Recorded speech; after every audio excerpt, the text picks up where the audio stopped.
Good morning. Here we are. And I got a question. What purpose do you serve? Well, before I get into my sad story this morning, I have my coffee and I have a broken J-Lee cookie. Broken or not, it's still the best. 3, 2, 1. Don't leave it too long.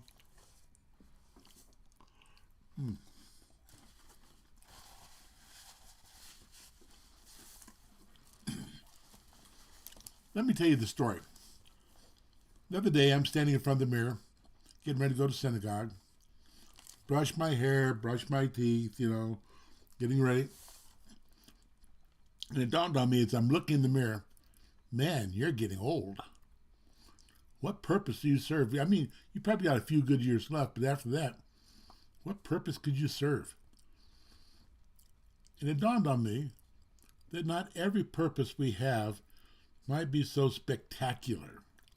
Matter of fact, we might be a moment, just a moment, in a single individual's life. So I'm thinking, okay, I go to the hospital, right? No, I'm not going to the hospital, but I go to the hospital. Doctor comes in to check on me. Nurse comes in to check on me. Doctor meets nurse. Nurse meets doctor. They fall in love and get married. All because they showed up at my bedside at the same time. Corny, huh? Or what if I wound up in a nursing home and I'm drooling my applesauce, okay, what purpose am I serving then? For that wonderful little CNA who's taking care of me, or feeding her family. Yeah, I serve a purpose even then. There's so many other things. You might be the one voice for 20 seconds that encourages a person not to go home and suicide. You might think, well, I'll give myself one more day. You serve purposes. Oftentimes we don't even see the purposes. Let me think here for a moment. Silly things, but they're not so silly in the greater scheme of God's plan. Okay, you're sitting there at a traffic light and you just kind of, and person's in a hurry. Okay, who knows if I didn't hold the whole crowd back so no one winds up in an accident. Purpose. We oftentimes think of our purposes as being fulfilling some great plan, which we are, by the way, but maybe it's not the plan you're thinking of. We are his servants. Okay, we're the servants of the Most High God. And in everything we do, we're servants. You don't get a day off. You get a Shabbat. But it's not a day you quit being a believer and then come back the next day and be a believer. No, you don't go on vacation from faith. But oftentimes we are, in our testimony, in our lives, the one thing people can look at and say, okay, that's real. You don't have to say a word. Just, maybe that's why Yeshua says, okay, that he is the light of the world. And then he comes along a little later and says, you are the light of the world. Okay, Ata or Olam. You're the light of the world. And it's amazing that oftentimes we never take that into consideration, what people really see. Oh, we think, I have a purpose if I'm teaching a class, if I'm doing a sermon, if I'm helping an old lady across the street, if I'm doing this, what you do. No, your purpose is in who you are. That's where your real value is. So when talking about laying up your treasures in heaven, it's talking about yourself in many cases. By devoting yourself to whatever purpose, large or small, God may have for you. And I think many times there's little purposes that we never even see. Just being there at the right time. I was teaching a class for San Greta Christos Hospice. And I'm sitting there, and the lady goes, "You're Rabbi Michael, aren't you?" I said, "Yes." Well, apparently I met this lady years back, performed a wedding for her kids, and coincidence? Do you believe in coincidences? Really? Really? You think God's plan has holes in it and there are coincidences? Anyway, it was a blessing to talk with her for a few moments.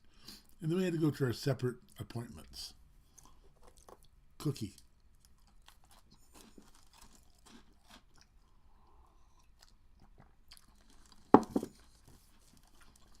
Our purpose is to be. Now think about it for a moment. To be, that doesn't sound very exciting, right?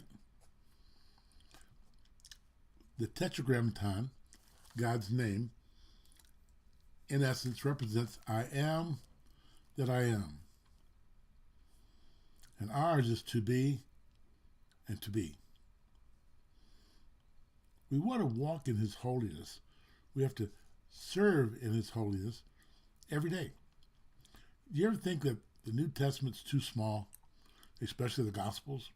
Yes, I do. It only records the spectacular stuff. It doesn't record the little revelations that each of the disciples had along the way. You have purpose. You might think, well, I'm not the pastor, I'm not the preacher, I'm not the priest, I'm not the rabbi. What purpose can I serve?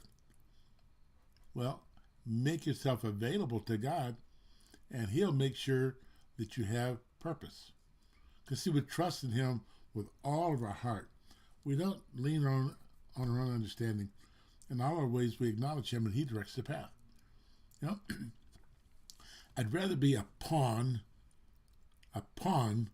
in God's game than a knight or a bishop on the wrong side of the table.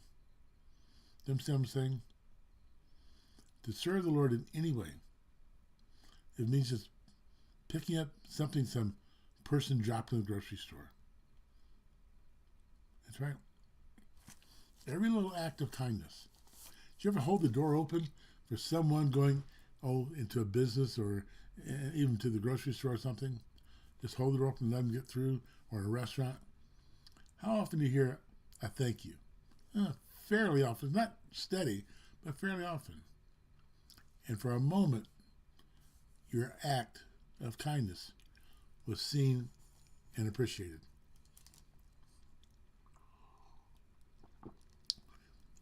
I think everybody who goes into the ministry thinks, well, someday I'll have a church of 5,000 and they'll all be listening to my wisdom and my words. You know what? I was crazy enough to believe that myself. That's true.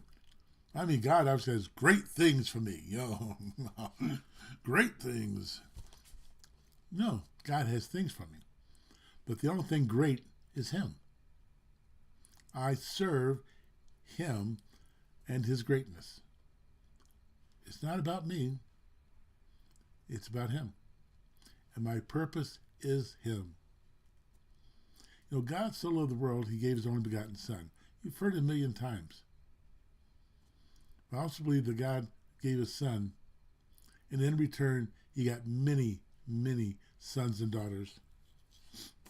So, may you be doing great things. I want to tell you another little story real quick. I went to Israel, and the guy who published my book, he, interesting enough, sat down with me, and I'm there at the Sea of Galilee, and I'm talking to this Jewish woman, and he just jumps right in and says, well, Michael, has God ever used you great and mightily? And before I could even start to answer, he starts on, and for 45 minutes, God used me great in this, and God used me mightily in that, God used me great and mightily in this, and 45 minutes. That's right. Nonstop. I don't even know if he even took a breath. Okay? And finally says, well, has God ever used you mightily? I said, I don't think so. I just do a scut work, heal the sick and raise the dead. That's all I do. Well, he started off another 20 minutes more. He went on how great and mightily God had used him. So whose testimony was I really listening to? I know that when he got up and left, it was a relief. Nice enough guy, mind you. but it was a relief. So, nevertheless, what happens? We just do his work, whatever it is. It means just there for a moment. And even if you don't think you're doing anything, you're doing something.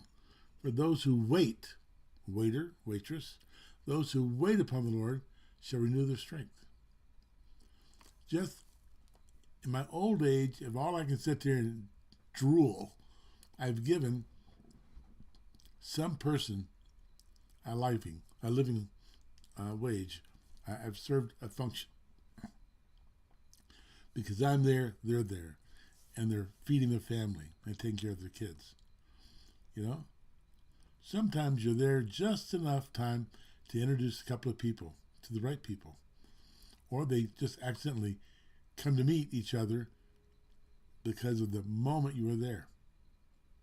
That's right. So think about it. You have purpose. It might not be as grand and spectacular as your mind wants it to be, but in the greater scheme of God's kingdom, it's extremely important.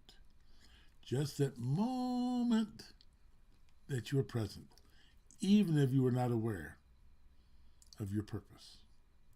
So today, I want to encourage you to watch tonight's program, Thursday night.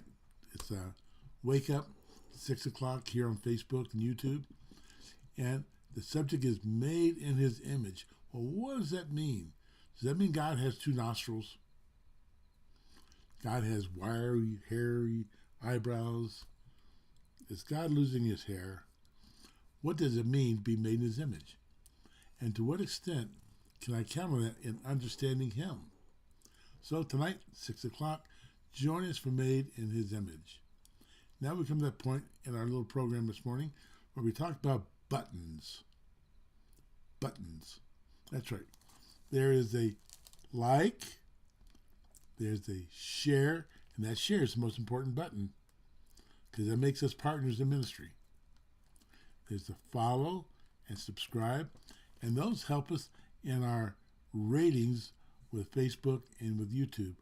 And once we hit 1,000 on both of them, then we can really jump forward and have other platforms want us and will receive us.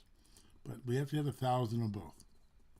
Now, next thing you need to understand is that, yes, there's a donate button, and that keeps the machinery operating and moving forward.